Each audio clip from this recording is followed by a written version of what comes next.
George Rose, politician. George Rose, 17 June 1744, 13 January 1818, was a British politician. Life. Born at Woodside near Brechin, Scotland, Rose was the second son of the Reverend David Rose of Lethnot, of an ancient family of Kilravach in the county of Nairn, by his second wife, Margaret, daughter of Donald Rose of Wester Clune, and a descendant of James Sharp, Archbishop of St Andrews from 1661 to 1679.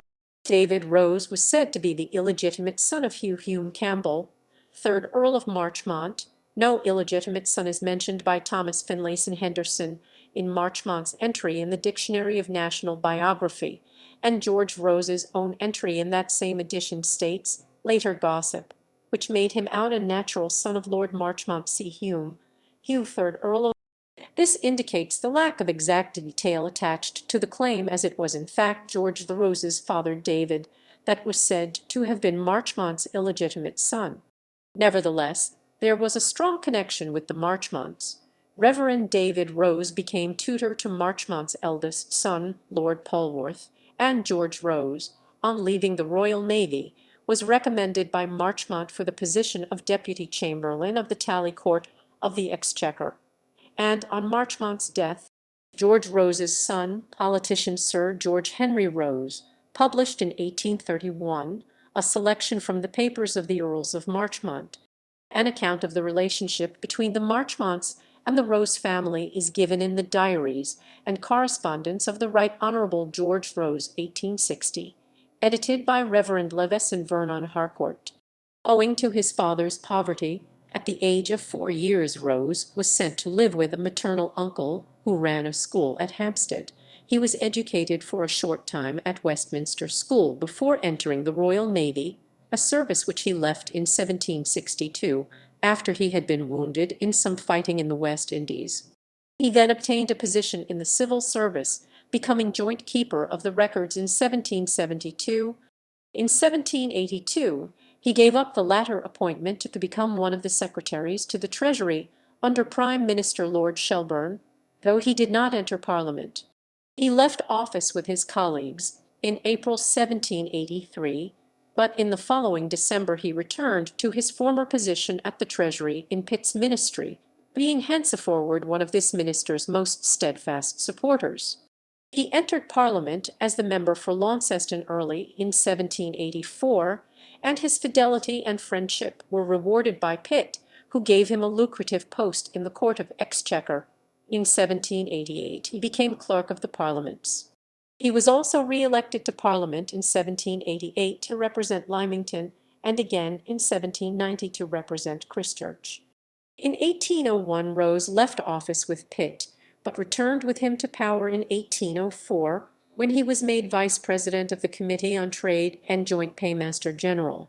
He was made a Privy Councillor in January 1802.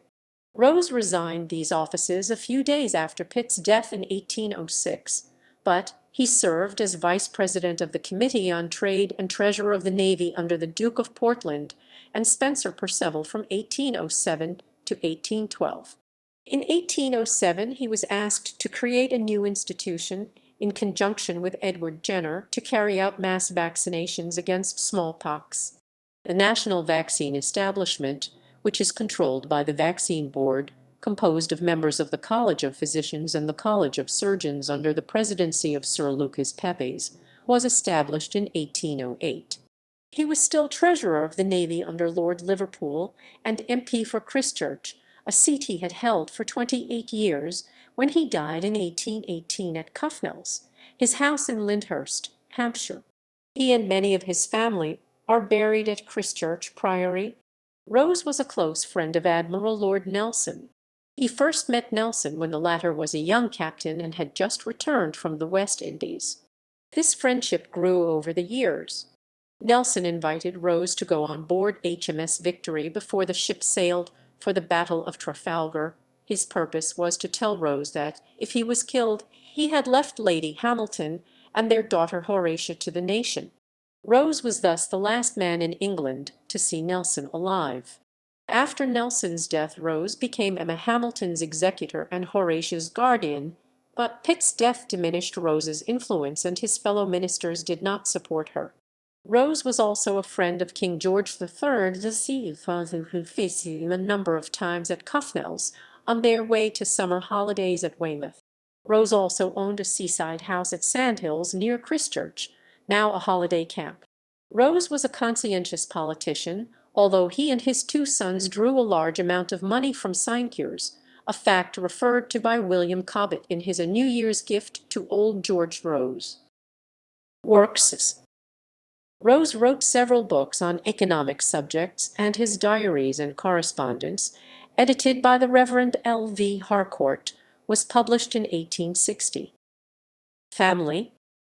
In 1769 Rose had married Theodora, the daughter of John Dewar of Fulham, Middlesex and Antigua, and with her had two sons and a daughter.